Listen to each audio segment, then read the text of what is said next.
Picture this: you're standing at the base of a colossal stone wall, its surface weathered by centuries of wind and war. Above you, the remnants of watchtowers loom like silent sentinels, their shadows stretching across the ground as if guarding secrets from a forgotten age. This isn't just a ruin, it's a testament to survival, a masterpiece of ancient engineering designed to outwit, outlast, and outmaneuver even the most determined foes. These walls didn't just stand tall, they spoke a language of cunning and creativity, a dialect of defense forged in the fires of necessity. And today, we're deciphering that language, uncovering the 20 most brilliant strategies ancient cities and fortresses used to turn the tide of battle without firing a single arrow. What makes these defenses so extraordinary isn't just their scale, it's their sheer cleverness. Imagine labyrinthine tunnels designed to confuse invaders, or gates that seem to open invitingly, only to funnel enemies into deadly kill zones. Think of towering ramparts engineered to collapse at the pull of a lever, or reservoirs secretly poisoned to weaken besieging armies. These weren't just barriers, they were psychological masterstrokes playing on fear, uncertainty, and the element of surprise. Every stone, every hidden passage was a calculated move in a high-stakes game of survival. And the most fascinating part, many of these innovations were so effective, they're still studied by military strategists today. But this isn't just a story of war, it's a story of human brilliance. Behind every towering wall and concealed trap was a mind that refused to accept defeat, a civilization that turned adversity into art. These ancient architects didn't just build fortifications, they crafted legacies, leaving behind blueprints of resilience that echo through time. So let's step into their world, where every corner holds a secret and every defense tells a tale. By the time we're done, you'll never look at a castle, a ruin, or even a simple wall the same way again. The past is waiting, and it's far more ingenious than you ever imagined. The labyrinthine streets of ancient Nossos weren't just a haphazard maze, they were a deliberate act of psychological warfare. Imagine you're an invader, bursting through the city gates with sword raised, only to find yourself tangled in a web of narrow, twisting alleys that seem to double back on themselves. Every corner looks identical, every passage leads to another dead end, and the distant shouts of defenders echo from unseen directions. This wasn't poor urban planning, it was a masterclass in control. The Minoans who designed Nossos understood something profound. Confusion is just as deadly as any blade. What made these layouts so effective wasn't just their complexity, it was how they weaponized the invaders' own momentum. Attackers charging headlong into the city would quickly lose formation, their ranks splintering as they stumbled into cul-de-sacs or circled back to the same square. Meanwhile, defenders who knew every shortcut and hidden passage could strike from the shadows, then vanish like ghosts. The city itself became a living adversary, turning the invaders' strength against them. Even the architecture played a role. Towering, windowless walls loomed over the streets, creating claustrophobic choke points where panic spread faster than any battle cry. But the brilliance didn't stop there. Some cities took this concept even further, embedding traps within the chaos. In Aleppo, for example, certain alleys were designed to slope imperceptibly downward, funneling disoriented enemies toward concealed pits or ambush points. Others, like the ancient Persian city of Susa, used staggered walls and staggered gates, forcing attackers to navigate a zigzagging path under constant arrow fire. These weren't just mazes, they were carefully engineered puzzles where the penalty for a wrong turn was death. And here's the remarkable part. Modern security experts still study these ancient blueprints. The same principles that baffled Bronze Age invaders now inspire everything from high-security prisons to riot control architecture. There's a reason why emergency exits in stadiums or government buildings often follow winding, counterintuitive routes. It slows down threats, giving responders critical seconds to react. The past, it seems, still holds the keys to outthinking chaos. Yet these labyrinthine streets reveal something deeper about their creators. They weren't just building defenses, they were reshaping the very nature of conflict. Why meet an enemy head-on when you could let the ground beneath their feet become your ally? It was a shift from brute force to brilliance, where victory went not to the strongest, but to the cleverest. And as we'll see next, that same ingenuity would reach dizzying heights when ancient engineers turned their walls into something far more sinister than mere barriers. The Theodosian walls of Constantinople weren't just barriers. They were a death trap disguised as architecture. Picture standing in the no-man's land between those towering double layers of stone, where the air hummed with arrows and the ground ran slick with blood. The outer wall, lower and sturdier, forced attackers to cluster together like fish in a barrel, while the inner wall, higher and studded with watchtowers, turned defenders into snipers with the ultimate vantage point. But the real genius lay in the slope. Those walls didn't just stand straight, they leaned outward like a taunt, making climbing ladders an exercise in futility. Even if invaders managed to scale the first wall, they'd find themselves trapped in a killing field, exposed to crossfire from every direction. What set these fortifications apart wasn't just their strength, it was their adaptability. The Byzantines engineered their walls to evolve with warfare. When siege towers grew taller, they raised the inner ramparts. When battering rams became heavier, they thickened the bases with layered masonry. And when attackers tried tunneling beneath, hidden chambers filled with water or quicklime turned subterranean assaults into suicide missions. The walls of Constantinople didn't just resist, they retaliated. Yet the most astonishing detail, these defenses weren't static. The space between the walls, sometimes wide enough to fit entire battalions, could be flooded on command, drowning invaders or trapping them in a morass of mud and debris. Other times, defenders rolled barrels of burning pitch from the inner parapets, transforming the kill zone into an inferno. This wasn't passive defense, it was a calculated symphony of destruction, where every element worked in concert to magnify the carnage. Modern military historians still marvel at how these layered walls exploited the physics of combat. The staggered heights disrupted arrow trajectories, while the sloping faces caused boulders from catapults to glance harmlessly aside. Even the materials were chosen with cunning limestone to absorb impact, interspersed with bands of brick to prevent cracks from spreading. The result was a structure so resilient, it withstood 29 sieges across 11 centuries. When Ottoman cannons finally breached the walls in 1453, it wasn't due to flawed design. It took the largest cannon ever built, dragged across 2 continents, to achieve what a millennium of armies couldn't. But beneath these legendary walls lay another layer of terror, where the earth itself became a weapon.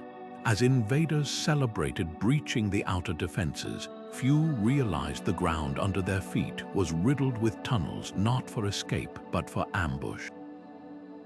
And that's where the real nightmare began. Beneath the towering walls and labyrinthine streets of ancient fortresses lay a hidden world of underground warfare, where defenders didn't just wait for attackers to come to them, but struck first from below. Imagine Roman soldiers confident their siege tunnels would bring down the walls of Masada, only to burst through into a void silent, empty, and eerily still. Then, without warning, the ceiling collapses, burying them in rubble, or flaming oil pours from hidden shafts above. This was the terror of countermining, where defenders turned the invaders' own tactics against them with brutal efficiency. The Jewish rebels at Masada mastered this grim art. When Roman sappers dug tunnels to undermine the fortress walls, the defenders didn't retreat. They dug their own tunnels in precise, intersecting paths. Using nothing more than bronze picks and whispered coordination, they hollowed out chambers beneath the Roman dig sites, waiting until the enemy was directly overhead. Then, with a single coordinated strike, they shattered the supporting timbers, collapsing the tunnels and burying the attackers alive. It was a psychological masterstroke. Every Roman soldier who entered those tunnels knew the ground itself might betray them. But flooding tunnels took the horror even further. In medieval Candia, Venetian defenders rerouted entire aqueducts to fill enemy mines with icy water, drowning sappers in the pitch-black depths. The besiegers never heard the water coming until it was too late. A sudden roar in the darkness, then silence. Other cities, like Tyre, pumped seawater into tunnels, corroding wooden supports and destabilizing siege engines above ground. Water wasn't just a barrier, it was a silent, suffocating weapon that left no survivors to warn others. The most cunning part, some tunnels weren't even traps, they were escape routes disguised as death traps. At the siege of Veii, Roman historians tell of Etruscan defenders luring enemies into seemingly abandoned tunnels, only to seal the exits and ignite braziers filled with toxic herbs, turning the passages into gas chambers. Others, like the defenders of Antioch, used narrow, listening tunnels to detect enemy digging, then ambushed sappers by bursting through thin clay walls. The earth itself became a living battlefield where every footstep could be your last. Modern archaeologists still uncover these subterranean nightmares, tunnels lined with scorch marks, collapsed chambers packed with centuries-old bones, even rusted buckets of quicklime left ready to mix with water and create lethal clouds of choking gas. These weren't just defensive measures, they were calculated acts of terror designed to break the enemy's will before the first stone was flung. And as we'll see next, water could do far more than drown invaders. It could starve them, poison them, or even vanish before their eyes, leaving entire armies stranded in the desert. Moats transformed water into a weapon of chilling versatility. Far from simple ditches, these liquid barriers turned the landscape itself into an ally, one that could drown, impale, or even burn invaders alive. Take the medieval castle of Bodiam in England, where the serene surface of its moat concealed a nightmare below. Iron spikes lined the bottom at varying angles, ensuring that anyone plunging into those waters wouldn't resurface. But the real terror came in winter, when defenders deliberately let the moat freeze thin. Invaders, lured by the illusion of solid ice, would crash through into the frigid depths, their armor dragging them under before they could scream. Yet some civilizations took water defenses to staggering scales. The Vijayanagara Empire didn't just dig moats, they engineered entire rivers. When enemy armies approached their capital, hidden sluice gates would unleash torrents from elevated aqueducts, transforming arid plains into quagmires. Cavalry charges dissolved into chaos as horses floundered in sudden wetlands, while infantry found themselves waist-deep in water, perfect targets for archers lining the walls. Water wasn't just a wall here, it was a sweeping, strategic force that reshaped the battlefield itself. But the deadliest moats played with fire. In Ming Dynasty China, defenders floated oil-soaked reeds on moat surfaces, igniting them when attackers tried to cross. The flames wouldn't just burn, they created suffocating smoke screens, blinding enemies while defenders picked them off with crossbows. Kyoto's Nijo Castle took this further, rigging wooden bridges to collapse into moats filled with flammable oil. One wrong step and invaders became living torches, their panicked retreat spreading fire to their own siege engines, perhaps the most sinister twist. Some moats weren't even wet. Desert fortresses like Syria's Crac des Chevaliers dug dry moats lined with caltrops' tiny, spiked metal stars designed to cripple feet and horse hooves. These moats became killing fields where invaders, trapped between towering walls and a floor of agony, could neither advance nor flee. Water or not, the principle remained: control the ground and you control the battle. What made these defenses so devastating was their psychological edge. A wall tells you where the danger lies, but a moat hides its threats beneath a shimmering surface. That uncertainty bred paralysis as invaders hesitated at the water's edge, knowing that beneath the reflections, death waited in forms they couldn't predict. And when fire joined water in this deadly dance, the results were nothing short of apocalyptic. Greek fire wasn't just a weapon, it was alchemy turned into warfare, a liquid nightmare that defied the natural order. Picture Byzantine ships surrounded by enemy fleets, seemingly doomed, until crews unleashed jets of flame that clung to water like living things, chasing vessels across the waves as sailors leaped into the sea rather than burn. The secret formula, guarded so fiercely that its exact composition died with the empire, could ignite wood, flesh, and even metal, creating fires so intense they turned sand to glass. But the true genius lay in its delivery. Bronze siphons mounted on ship prows, pressurized like ancient flamethrowers, could hurl the inferno over 100 feet with a hiss of steam and a roar of heat. What made this weapon so devastating wasn't just its combustibility, it was its psychological impact. Enemy fleets would scatter at the mere sight of Byzantine dromons approaching, knowing that one errant spark could doom an entire armada. Some accounts describe Arab sailors tying wet blankets to their sails as makeshift shields, while others coated their ships in vinegar-soaked hides, desperate for any protection against a fire that water couldn't quench.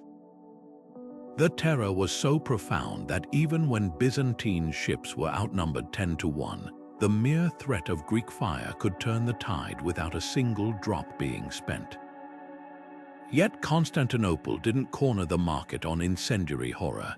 Half a world away, Chinese engineers were perfecting their own fire weapons.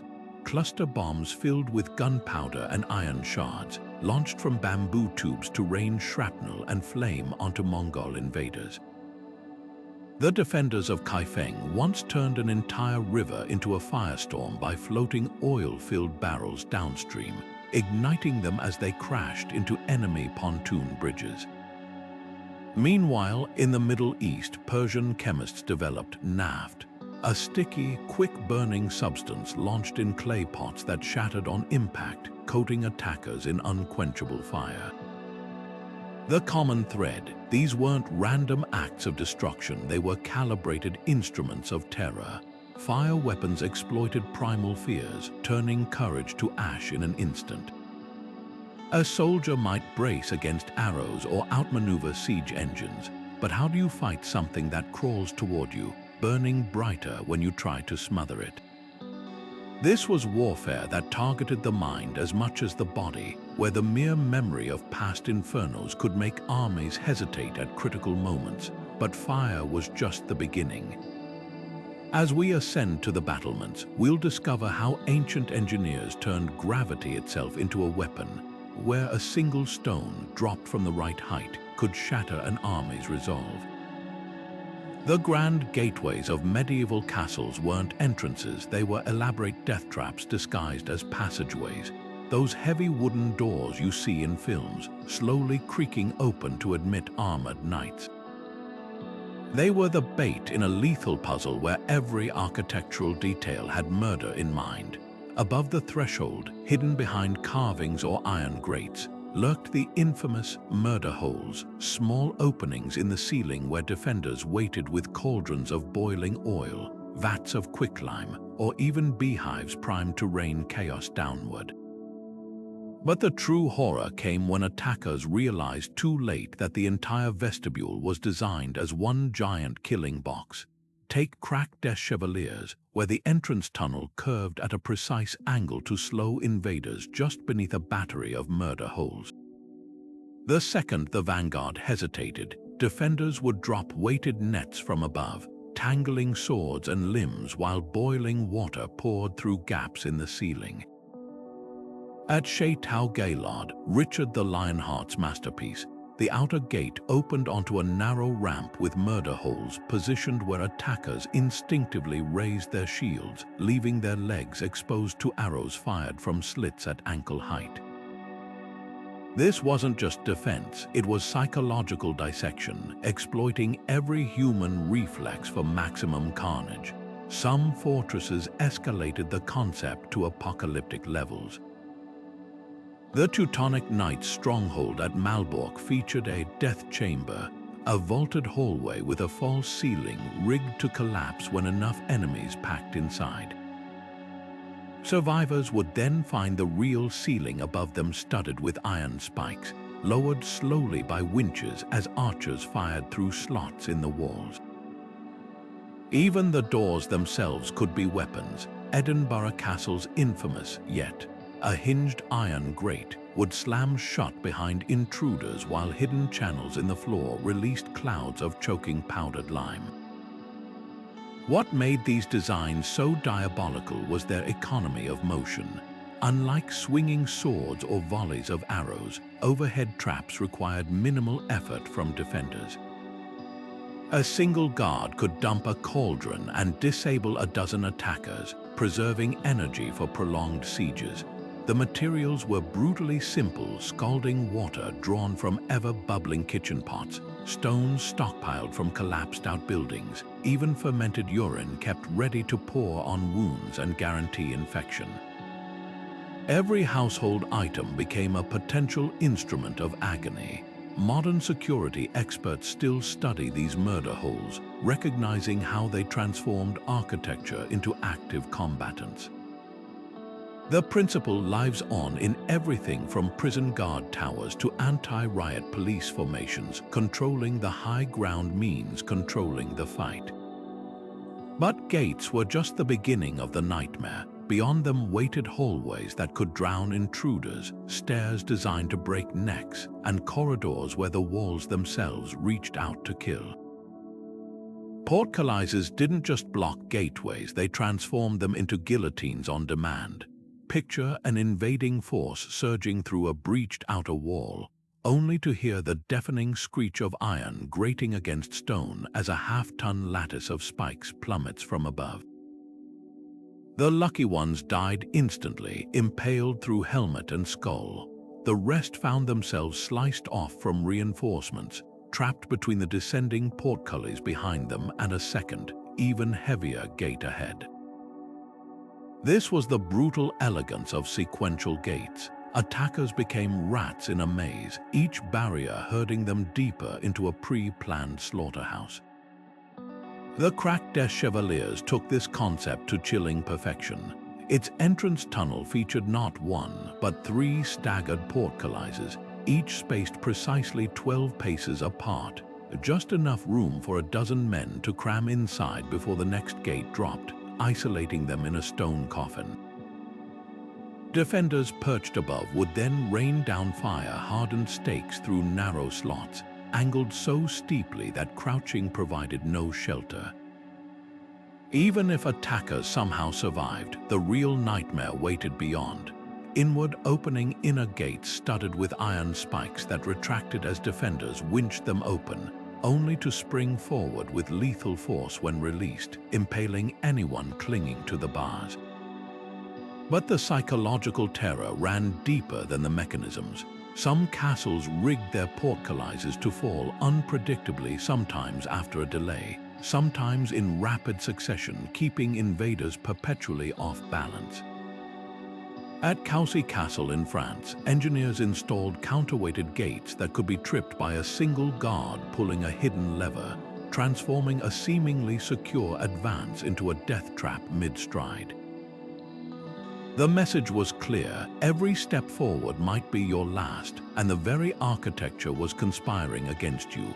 Modern forensic studies of castle gatehouses revealed just how calculated the carnage was. Archaeologists at Caernarfon Castle found grooves in the stonework designed to funnel spilled blood away from defenders' footing, while sediment layers in Dover's gatehouse moat contained traces of quicklime evidence that defenders mixed the caustic powder with water to create clouds of blinding steam as portcullises fell. These weren't improvised defenses, they were rehearsed performances of violence, each element timed for maximum psychological impact. What made these gates truly revolutionary was their duality. By day, they stood open for merchants and travelers, their deadly mechanisms hidden beneath decorative ironwork. But when threatened, they became carnivorous, snapping shut to dismember armies with the same indifference as a Venus flytrap closing on prey. This seamless shift from welcome to warfare messes with something primal in the human psyche, a reminder that safety and peril can share the same threshold. And as we'll discover next, ancient defenders exploited that psychological whiplash in ways far more subtle than spikes and steel. Ancient defenders understood something modern generals still study. The most powerful weapon isn't steel or fire, but the human mind. Take the walls of Carcassonne, where clever masons built intentional, weak spots into the fortification sections just brittle enough to tempt attackers, luring them toward pre-arranged kill zones. When besiegers concentrated their rams on these seemingly vulnerable points, defenders would trigger hidden counterweights, causing entire battlements to collapse onto the assault force below. The lesson was brutal. Sometimes the easiest path forward is a carefully designed trap. The Mongols elevated this deception to an art form. Scouts would leave partially dismantled camps visible on the horizon, littered with makeshift weapons and abandoned cookfires, just convincing enough to suggest a retreat. Enemy forces, believing they'd caught the nomads off guard, would charge straight into canyons where the real army waited, hidden beneath camouflaged pits or behind artificial sand dunes. Even their famed horseback archers played psychological games, feigning disarray to draw opponents into terrain where the grasslands suddenly gave way to quicksand or concealed caltrops. Sound became another invisible weapon. In the Mayan city of Tikal, the very steps of the towering pyramids were engineered as acoustic amplifiers. A single sentry's shout from the summit would ricochet off the limestone facades, warping into a chorus of phantom voices that made defenders seem legion. Attackers scaling those stairs never knew if the rustling in the jungle below was wind or an ambush they couldn't see. The effect was so unnerving, Spanish conquistadors later wrote of devils whispering from the stones themselves. Perhaps the most chilling trick, the Byzantine ghost garrison. During sieges, they'd dress corpses in armor and prop them along the ramparts, moving the figures under cover of darkness to simulate fresh troops. Combined with strategically placed mirrors to multiply their numbers, the illusion could convince besiegers they faced an endless supply of defenders. After weeks of staring at those unmoving silhouettes, many armies simply left. Why waste lives assaulting walls manned by the already dead? But nature itself held the most ruthless tricks of all. In the deserts of Petra, Nabatean engineers carved hidden cisterns that could drain entire oases overnight, leaving invading armies stranded without water. Venetian defenders on Crete released flocks of birds with dyed feathers, simulating omens of doom to superstitious besiegers. And at Malta, the Knights Hospitaller once painted their own fortifications with lime wash mixed with poison, knowing desperate attackers would lick the walls for moisture in the summer heat. These weren't just tactics, they were performances where the stage was the battlefield and every prop served a lethal purpose. Because the greatest victory isn't defeating an enemy, it's convincing them to defeat themselves. And as we'll see next, when ancient engineers turned to the land itself, they didn't just reshape the earth, they made it an active participant in the slaughter. Machu Picchu didn't just sit atop a mountain, it became one with it. Every stairway carved into the Andean cliffs, every terrace hugging the steep slopes, turned the landscape into a silent guardian. Attackers faced more than sheer height. They confronted vertigo-inducing pathways where a single misstep meant plummeting hundreds of feet. The Inca engineers didn't fight the terrain. They collaborated with it, designing staircases with irregular steps to disrupt an invader's rhythm, and positioning granaries on overhangs so defenders could rain rocks down while remaining untouchable. This wasn't just a city on a hill, it was a chessboard where the mountains themselves were pieces. Half a world away, the swamps of Novgorod proved just as merciless. When Mongol horsemen charged the Russian city, their stallions sank chest-deep in peat bogs, arrows useless against defenders gliding atop hidden corduroy roads. The marshes didn't just slow the advance, they transformed cavalry into stationary targets. Their famed mobility rendered useless by terrain that seemed to conspire with the locals. Even the water was weaponized. Defenders diverted streams to flood makeshift bridges, leaving invaders stranded on shrinking islands of solid ground. Nature didn't just assist these defenses, it actively hunted the unprepared. But perhaps no natural fortress matched the psychological dread of Himalayan monasteries. Perched on cliffs accessible only by retractable rope ladders, Tibetan strongholds like the Tiger's Nest Monastery forced attackers to scale sheer rock faces under a hail of boulders, if they even found the entrance. Hidden tunnels snaked through the mountainsides, allowing monks to appear and vanish like spirits. The thin air at these altitudes left lowland armies gasping, their strength sapped before the first arrow was loosed. Here, the land itself was a spiritual ally, whispering to defenders where avalanches might be triggered or where ice bridges could be collapsed. What made these natural defenses so formidable wasn't just their physical barriers, it was how they reshaped the very rules of warfare. In deserts, nomads lured enemies into shifting dunes where the sands erased trails and the sun did the killing. In jungles, Mayan citadels used dense foliage to conceal pit traps lined with poisoned stakes. Even volcanoes played their part. Sicilian rebels defending Mount Etna would stampede herds of cattle down ash-covered slopes, creating blinding dust clouds that masked their movements. When geography becomes your general, no army can predict the battlefield's next move. Yet for all nature's power, ancient strategists knew survival often came down to something far more mundane, a resource so basic, its absence could topple empires faster than any army. Because when the granaries ran empty, even the mightiest walls became mere tombstones. When survival hung in the balance, ancient defenders proved they'd rather salt the earth than surrender it.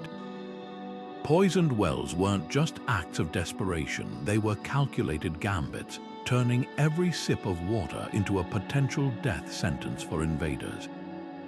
The Scythians didn't merely retreat before Darius's Persian war machine. They transformed their homeland into a smoking wasteland, torching crops, slaughtering livestock, and even burying springs beneath piles of carcasses. The message was clear: you might claim this land, but you'll starve trying to hold it. Some civilizations elevated this grim strategy to an art form.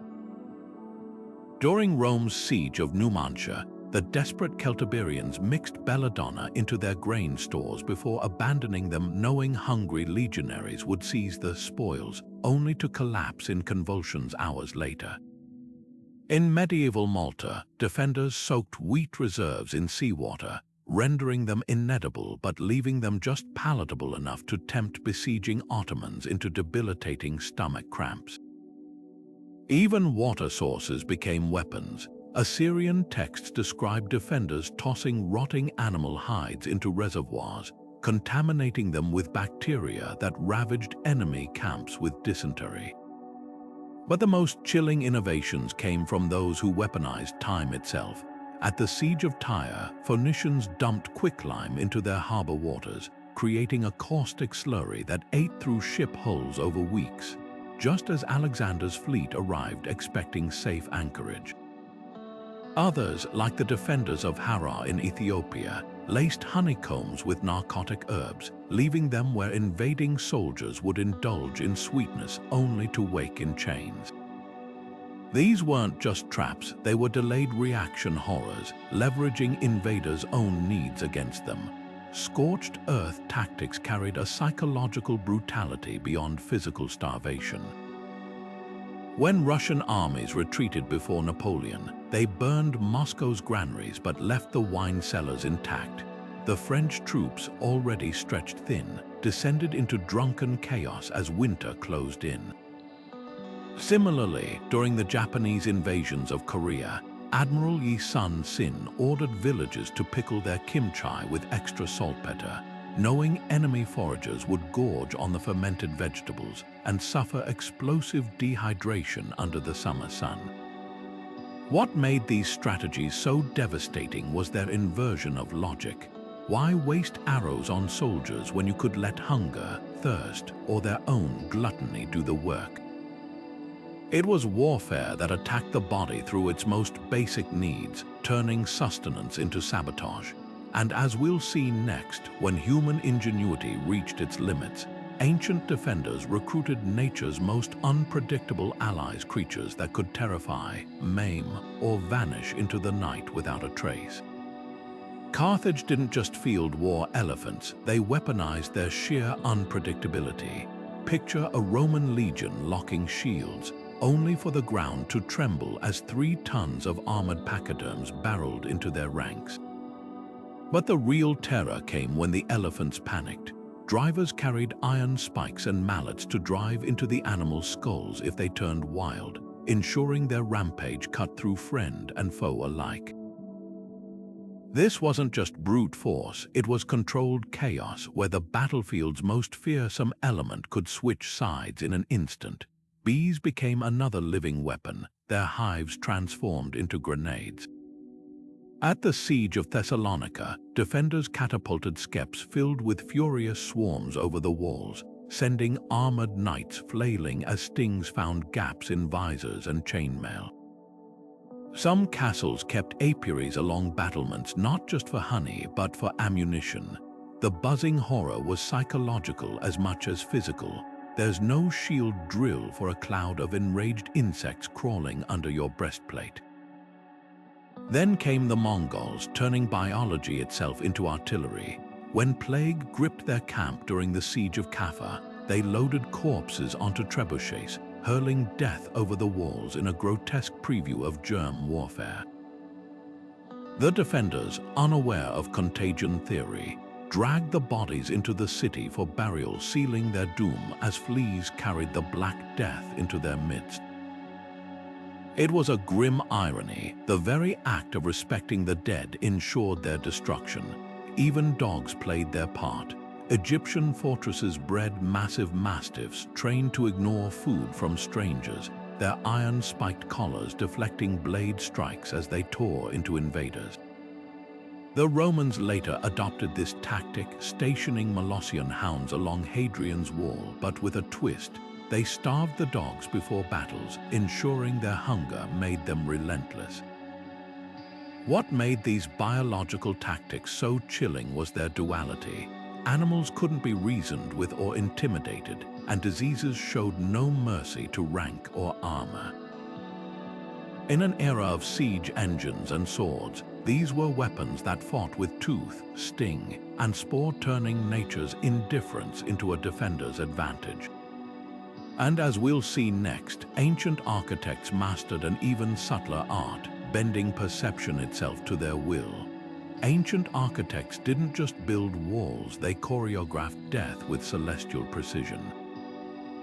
The Lion Gate of Mycenae wasn't merely an entrance, it was a brutal lesson in geometry. Those massive limestone walls didn't run straight, they angled sharply inward, forcing attackers to turn sideways, exposing their unshielded right flanks to a rain of spears from hidden platforms above.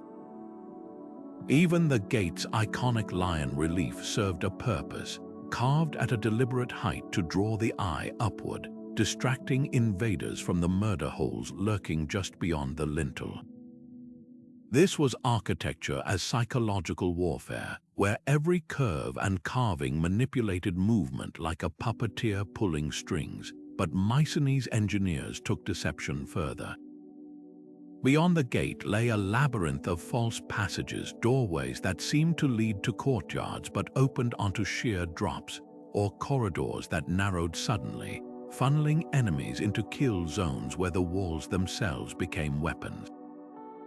Some tunnels featured staggered steps, calibrated to break the rhythm of a charging phalanx and send warriors tumbling onto waiting spears, the most cunning trick.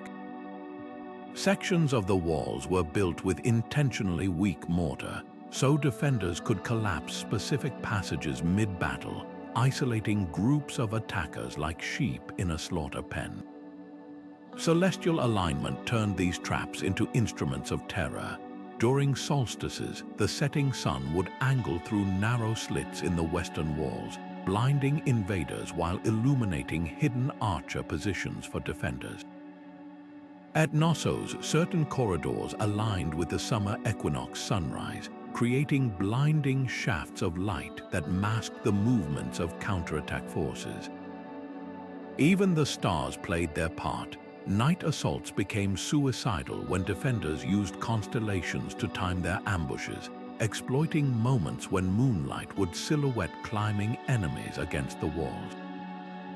The sophistication of these designs still stuns modern architects. Laser scans of Hattus's gates reveal hidden grooves in the stonework channels designed to pour boiling oil at precise angles, ensuring maximum coverage of the killing field below. At Turin's, the Cyclopean walls weren't just impressively massive. Their irregular boulders created natural ricochet surfaces, deflecting arrows unpredictably to strike attackers from unexpected directions. This wasn't random brutality, it was applied physics where every surface and sightline served a lethal purpose. What made these death traps truly masterful was their dual nature.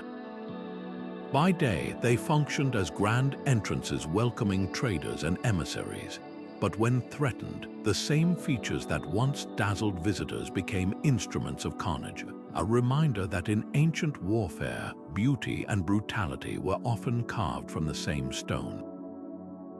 And as we'll see next, some civilizations didn't just align their walls with the stars, they built entire fortresses to harness the power of the cosmos itself. Ancient warriors didn't just study the stars, they weaponized them.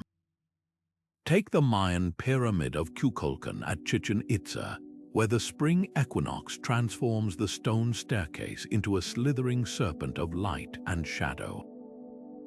But this celestial spectacle wasn't just for ceremonies, it was a tactical calendar carved in stone. When the shadow serpent appeared each year, defenders knew the dry season was ending, and with it, the prime window for attacks through the dense jungle. The temple's alignment didn't just mark time, it predicted war. Viking ring fortresses like Trelleborg took solar geometry to brutal extremes. Their circular walls were positioned so the low winter sun would blaze directly into attackers' eyes during dawn assaults, while defenders standing in the shadows could pick off blinded enemies with chilling precision. Even the placement of watchtowers followed strict astronomical calculations positioned at angles where moonlight would silhouette approaching ships on the fjords long before they reached shore. These weren't just buildings, they were celestial traps where the cosmos conspired with the defenders. The desert fortress of Masada reveals an even darker application of heavenly knowledge. Jewish rebels defending the plateau timed their counterattacks to coincide with moonless nights, plunging Roman siege works into Inkai darkness. But their masterstroke came when they noticed legionaries always attacked during the cool morning hours. By secretly redirecting their own water channels to flood the western approach at dawn, they turned the sun's morning glare into a weapon, creating a mirrored sheet of water that reflected blinding sunlight directly into advancing troops. Celestial alignment reached its zenith with the Nebra sky disk, a 3,600-year-old bronze map of the heavens found in Germany. Archaeologists believe this portable observatory let Bronze Age chieftains calculate optimal defense periods by tracking Venus and the Pleiades. When certain constellations aligned, they knew neighboring tribes would likely attack under cover of darkness and adjusted their patrols accordingly. The night sky became a tactical redoubt, with every star cluster signaling potential danger. What made these astronomical defenses so formidable was their inevitability. An enemy could breach walls or poison wells, but no army could stop the winter solstice or alter the moon's phases. By binding their fortifications to the rhythms of the cosmos, ancient engineers turned time itself into an unassailable ally, one that struck with the precision of an eclipse and the relentlessness of the tides. Yet beyond the stars lay an even more potent force shaping ancient strongholds, not just the movements of celestial bodies, but the will of the gods themselves.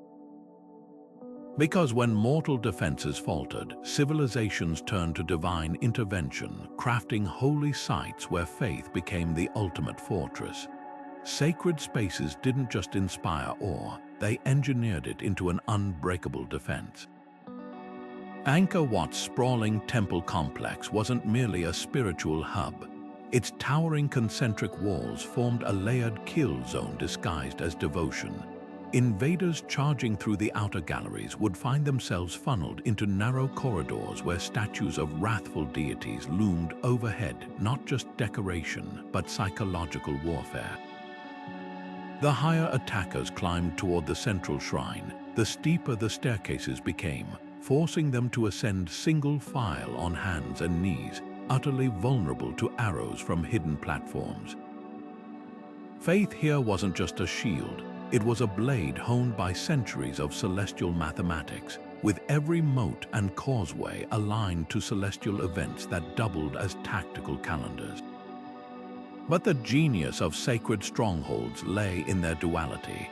Jerusalem's Temple Mount incorporated massive Herodian stones weighing hundreds of tons, blocks so precisely fitted that they withstood sieges, yet carved with such artistry that attackers hesitated to mar their beauty. The Parthenon's columns weren't just majestic, their subtle curvature created optical illusions that made distances hard to judge, throwing off enemy archers' aim. Even the acoustics served as weapons. Echoes in Mayan pyramid courtyards amplified defenders' chants into thunderous roars, simulating the voices of angry gods to scatter superstitious invaders. Some holy sites weaponized their very sanctity. In Varanasi, Hindu defenders laced the Ganges' sacred waters with bang, a cannabis concoction that left Muslim conquerors disoriented after ritual bathing. Byzantine monks at Mount Athos painted their monastery walls with arsenic-based pigments, knowing Ottoman soldiers would touch them for blessings and absorb poison through their skin. The message was clear: salvation and slaughter shared the same altar, yet the most ingenious sacred defenses required no poison or traps, just psychology.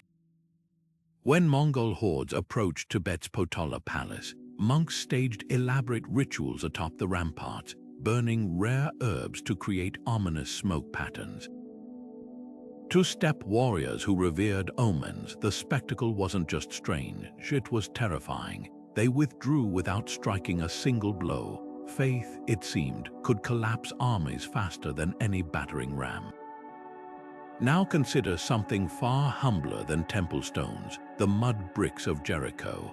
Their secret weapon wasn't grandeur, but something even more surprising: kitchen waste. Because when survival hung in the balance, ancient engineers discovered that the most ordinary materials could become extraordinary shields. When professional armies breached the walls, ancient cities revealed their last line of defense, the people themselves. Picture narrow streets choked with overturned carts, beds, and barrels lashed together with rope, forming makeshift bulwarks that turned homes into fortresses. In Constantinople's final hours against the Ottomans, citizens hurled marble statues from rooftops, smashing siege ladders below. But the true genius lay in how ordinary objects became instruments of chaos. Venetian housewives poured boiling laundry water through specially designed window grates, while Smyrna's defenders rigged fishing nets between buildings to tangle cavalry. This wasn't just desperation, it was decentralized warfare, where every balcony became a sniper's nest and every cobblestone a potential projectile. The sheer unpredictability of civilian resistance unsettled even disciplined forces. During Rome's sack of Corinth, soldiers storming a wealthy merchant's home found the atrium ceiling rigged with suspended amphorae. The moment they entered, defenders severed the ropes, raining down ceramic shards and flaming oil.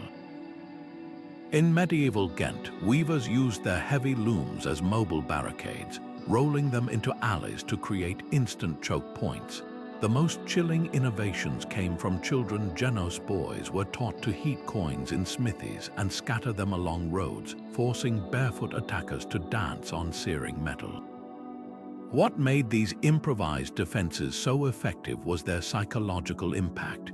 Professional armies expected orderly battle lines, not grandmothers dropping beehives from third-story windows or butchers hurling cleavers with practiced precision.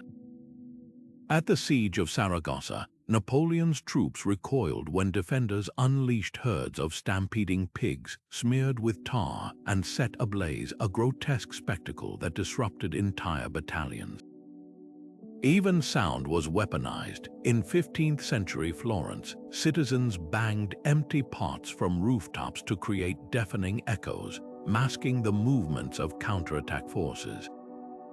Modern militaries still study these tactics.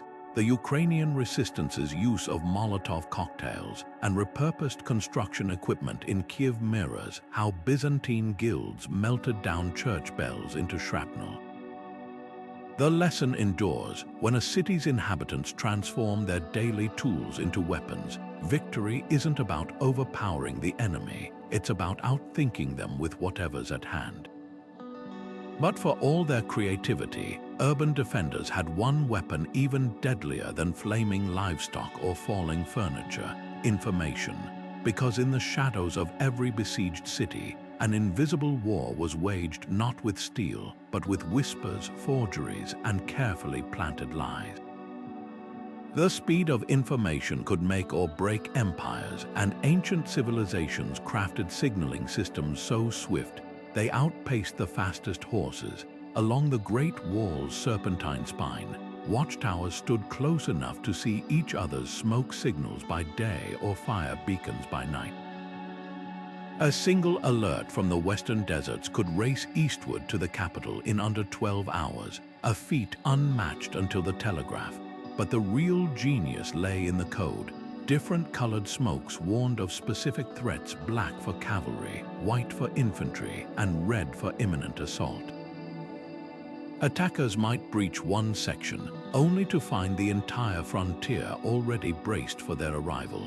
Africa's drum languages turned rhythm into an invisible network. Skilled players could replicate the tonal patterns of spoken words across valleys, relaying battle plans or invasion alerts faster than any scout.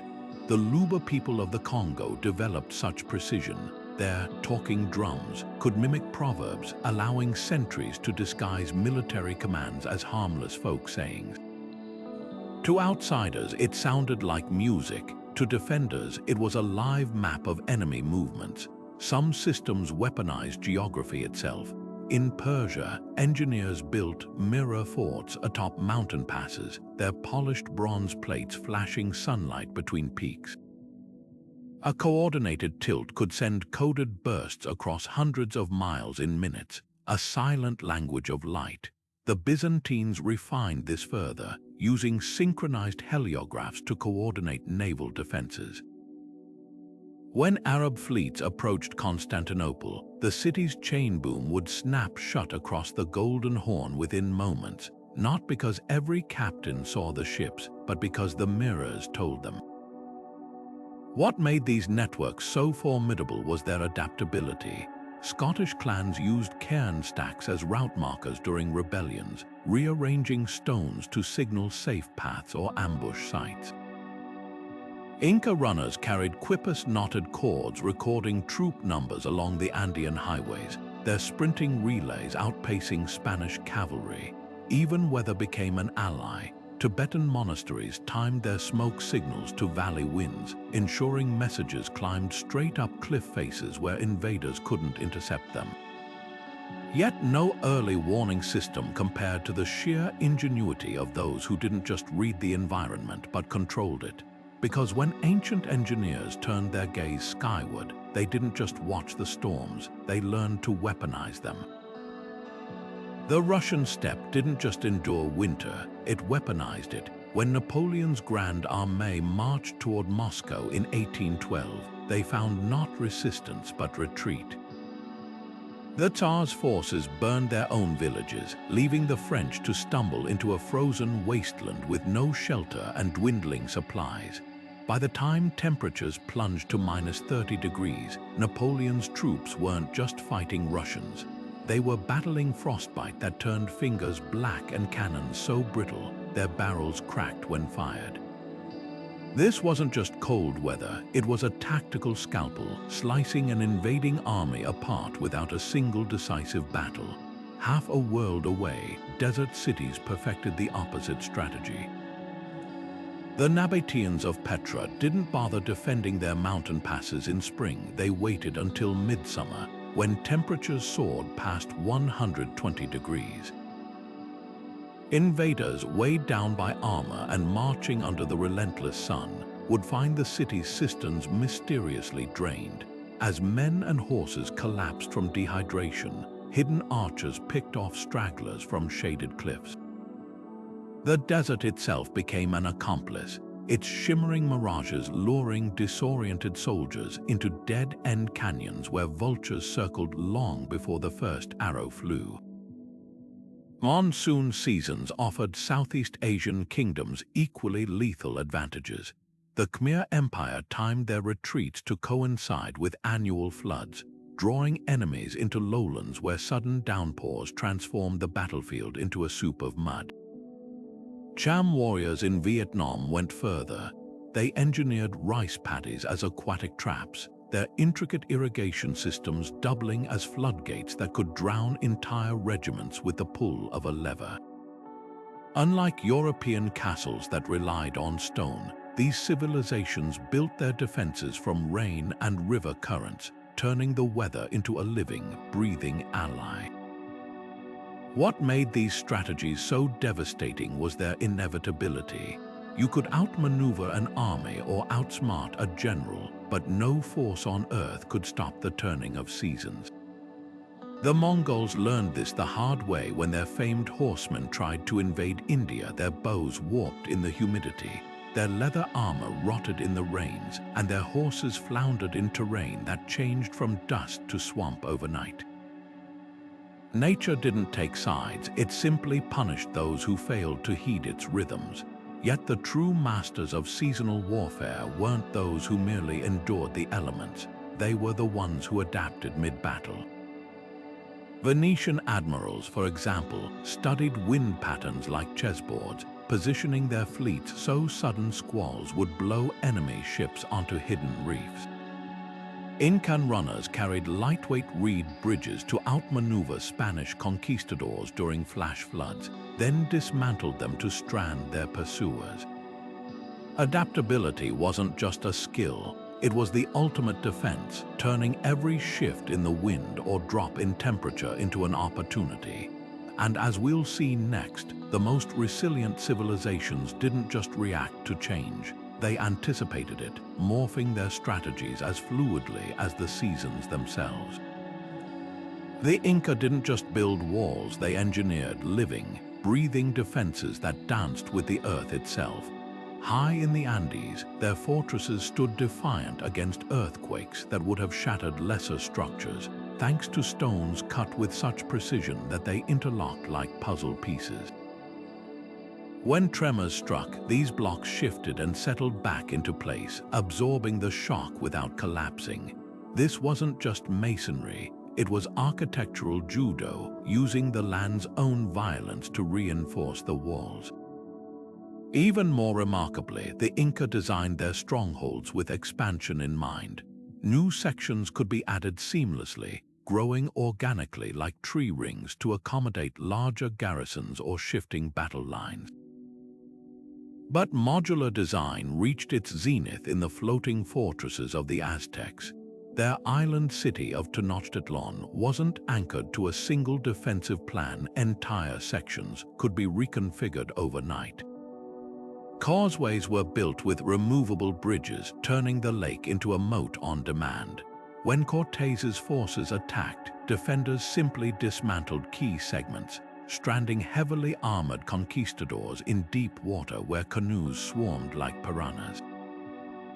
The Aztecs even engineered artificial islands that could be towed into position, creating instant strongpoints where none existed before. The real genius of these evolving fortifications lay in their adaptability.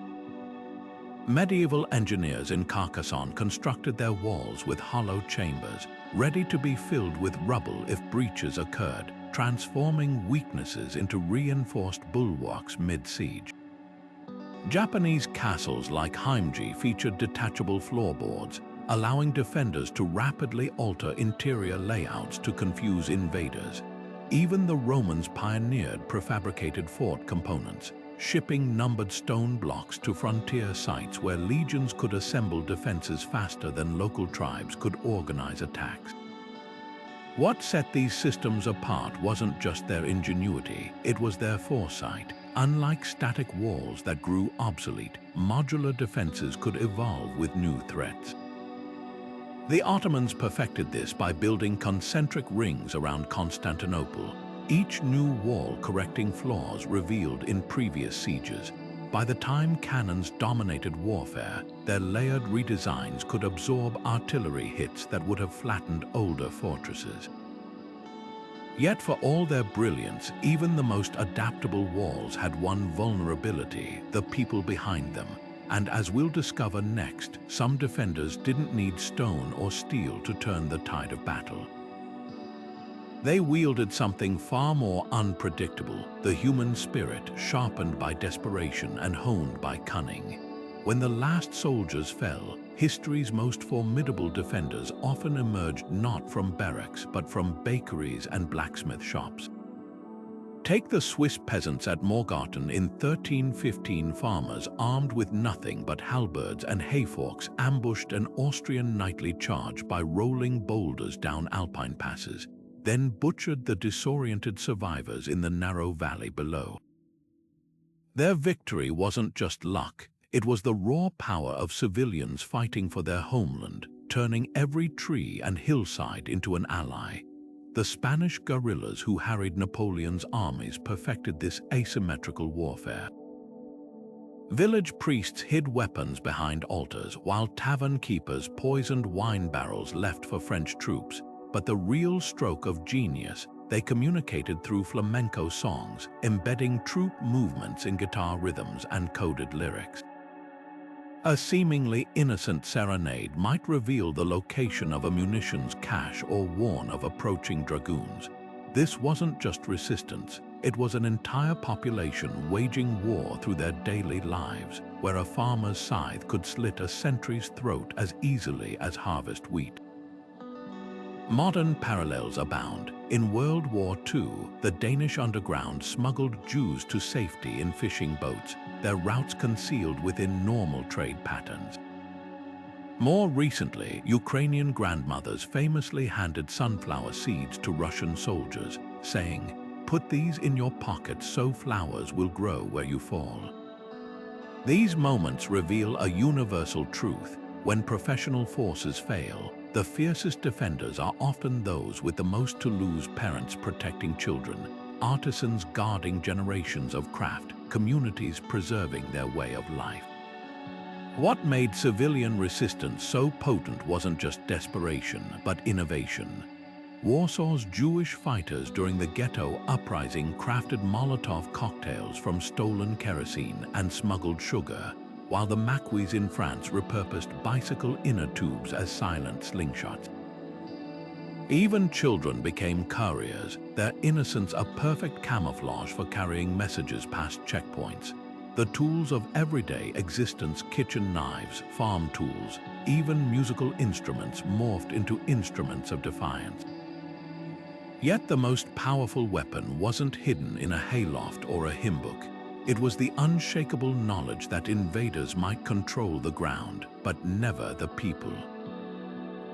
From the Vietnamese tunnels of Khu Khai to the rooftop snipers of Sarajevo, history shows that when ordinary citizens decide their homes are worth dying for, even superpowers falter. And as we'll see in our final defense, some civilizations built their entire identities around this principle, creating cultures where every citizen was a soldier, every home a fortress, and surrender simply wasn't in their vocabulary. Those ancient walls and winding alleys didn't vanish with the Middle Ages. They evolved, embedding themselves into the very fabric of modern security. Take cybersecurity. The digital firewalls guarding your bank account aren't so different from Constantinople's layered ramparts. Hackers probing for vulnerabilities face the same staggered defenses invaders did centuries ago. First, a perimeter scan must bypass intrusion detection systems, the outer walls, then navigate encrypted gateways, the portcullis, only to encounter segmented networks, the inner keep where sensitive data is quarantined like a king's treasury. Even the concept of a honeypot, a deliberately vulnerable server that lures and traps attackers, echoes those tempting weak spots in Carcassonne's walls designed to funnel enemies into kill zones. Urban planners still wield ancient defensive logic, just with less boiling oil. Stadiums and subway stations employ the same choke points that once bottlenecked medieval invaders, but now they manage crowds instead of cavalry. The zigzagging barriers outside government buildings, those are direct descendants of Persian staggered gates, slowing potential threats long enough for surveillance to react. Even highway design borrows from the past. On ramps that merge at acute angles replicate the murder hole's psychological effect, forcing drivers to decelerate instinctively. The principles haven't changed, only the weapons have. Military bases today are case studies in historical defense adaptation. The concentric rings protecting sensitive sites mirror Mongol camps' nested perimeters, while motion sensors along fences function like Viking watchtowers aligned with celestial patterns. Except these sentries never blink. And when special forces train to clear underground tunnels, they're essentially relearning Roman counter-mining tactics, just with night vision goggles replacing oil lamps. Perhaps the most poetic modern application lies in disaster architecture.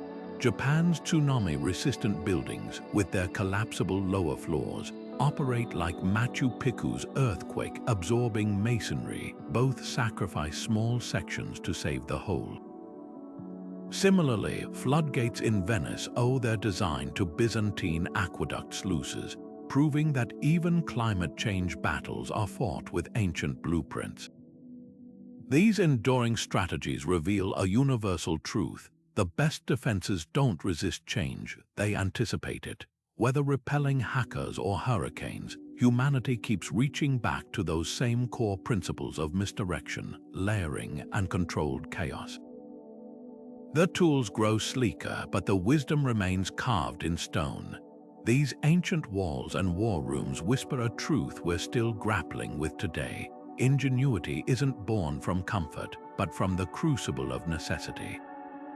Every moat dug, every tunnel booby-trapped, Every mirror angled to flash warnings across mountaintops wasn't just about survival. It was a masterclass in problem solving under pressure. And here's the haunting question. If our ancestors could turn beehives into artillery and earthquakes into allies, what could we achieve by applying that same relentless creativity to modern crises? Cyber attacks, climate disasters, even disinformation campaigns, these are just new sieges against the digital and environmental citadels we call home. The brilliance of these ancient strategies wasn't their brutality, but their efficiency. Why waste energy fighting force with force when you could let geography, psychology, or even the stars do the work for you? That's the lesson etched into these stones. True defense isn't about having the thickest walls, but the sharpest mind. The Byzantines didn't stop the Arab fleet with bigger ships. They used chains and currents to let the sea itself snap the enemy's spine.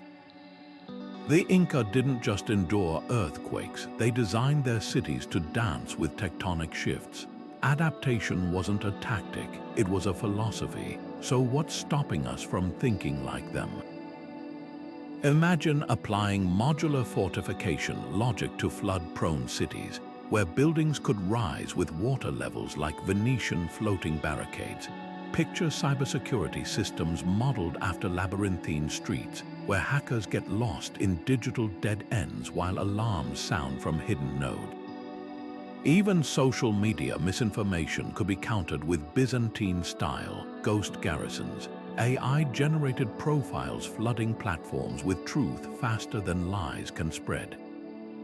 The tools have changed, but the playbook remains. But here's the real takeaway. These defenses worked because they weren't just plans on parchment. They were lived by everyone: blacksmiths, bakers, children, each person a thread in the tapestry of resilience. That's why history's greatest strongholds outlasted empires. Their strength wasn't in the mortar between stones, but the collective will of those who stood behind them. So the next time you face an impossible challenge, ask yourself, what would the defenders of Constantinople do, or the tunnel diggers of Masada, or the fire-hurling sailors of Byzantium? Their genius is your inheritance. Now go build your own unbreakable walls. Don't just marvel at these feats, make them conversation.